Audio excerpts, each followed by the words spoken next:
हरिहर जी, बहुत बहुत स्वागत है न्यूज इंडिया में। धन्यवाद। तो वही नीरज राय जी भी जुड़ चुके हैं, नेता हैं किसानों के। नीरज जी, आपका भी बहुत बहुत स्वागत है न्यूज इंडिया में। धन्यवाद उमंग जी।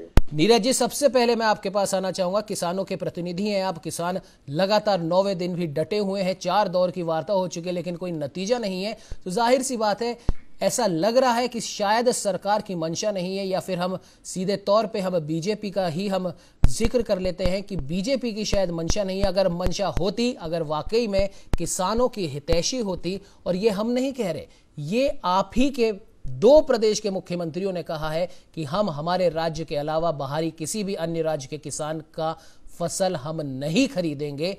किस प्रकार से देखते हैं नीरज जी दोनों मुख्यमंत्रियों की बातों को और किसान आंदोलन को लेकर? नीरज जी, देखिए उमंग जी, ये भारत सरकार ने जो व्यवस्था हमारे यहाँ नया व्यवस्था इनके हिसाब से कि नया व्यवस्था हम दे रहे हैं जी। ये कभी हमारे यहाँ पाबंदी नहीं था कि हम दूसरे प्रदेश में अपना अनाज नहीं बेच सकते जी। यह उतना बड़ा आडंबर युक्त व्यवस्था को बचाकर चलने से पहले हमको जमीनी हकीकत पे आना चाहिए जी। इसी सरकार के द्वारा 15-16 में जो कृषि सेंसेक्स का रिपोर्ट आया था, उसमें था कि हमारे देश में 84% किसान आज भी 5 एकड़ से कम की जोत के हैं जी। वो भी 5 एकड़ में 4 एकड़ का नहीं है, 1 और 2 एकड़ का बताया गया था जी। तो पहले तो इस पे स्पष्ट सबको सोच लेना चाहिए कि जो 1 और 2 एकड़ के किसान हैं, उन किसानों का उत्पादन कितना होगा। 2 ट्रक 3 ट्रक नहीं होता है, 10 से 20, 25, 30 से 40 कुंटल तक होता है जी।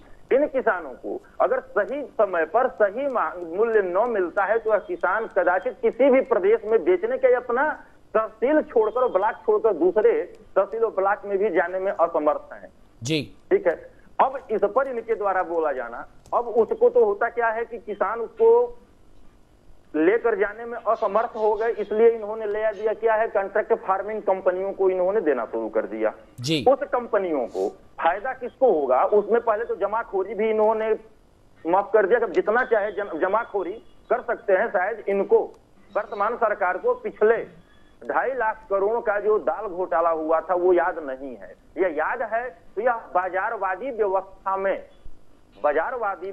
में किसान को शोषित होने से बचाने के लिए प्रावधान लाने की बजाय किसान को और शोषित करने की व्यवस्था इन्होंने प्रदान कर दिया है जी। अब इनके 2 मुख्यमंत्री बोल रहे हैं, शिवराज सिंह चौहान जी बोल रहे हैं और मनोहर लाल खट्टर जी भी बोल रहे हैं कि दूसरे प्रदेश से आने वाले।